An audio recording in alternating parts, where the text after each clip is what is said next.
Tamil cinema শিল্পের উন্নয়ন ও বাণিজ্য সম্প্রসারণের নতুন এক গুরুত্বপূর্ণ সিদ্ধান্ত নিয়েছে তামিলনাড়ুর প্রশাসন। এই সিদ্ধান্তের ঘোষণা দিয়েছেন রাজ্যের মুখ্যমন্ত্রী ও দক্ষিণী চলচ্চিত্রের জনপ্রিয় ব্যক্তিত্ব থালাপাতি বিজয়। নতুন নির্দেশনা অনুযায়ী রাজ্যের সব প্রেক্ষাগৃহে নতুন মুক্তিপ্রাপ্ত সিনেমার জন্য প্রতিদিন 5টি শো চালানো যাবে। তবে এই সুবিধা কেবল সিনেমা মুক্তির প্রথম 7 দিনের জন্য কার্যকর থাকবে। ভারতীয় গণমাধ্যমের খবরে বলা হয়েছে, সাম্প্রতিক সময়ে তামিল চলচ্চিত্র শিল্পের প্রতিনিধিদের সঙ্গে একাধিক বৈঠক অনুষ্ঠিত হয়। সেই বৈঠকগুলোতে প্রযোজক, পরিবেশক ও প্রেক্ষাগৃহ মালিকরা নতুন সিনেমার প্রচার ও ব্যবসা বাড়াতে অতিরিক্ত শো চালুর দাবি জানান।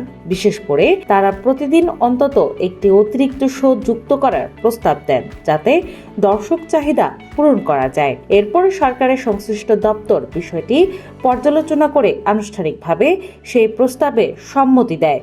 এর আগে তামিলনাড়ু সিনেমা রেগুলেশন বিধিমালা 1957 অনুযায়ী প্রেক্ষাগৃহগুলোতে দিনে সর্বোচ্চ 4টি শো চালানোর অনুমতি ছিল।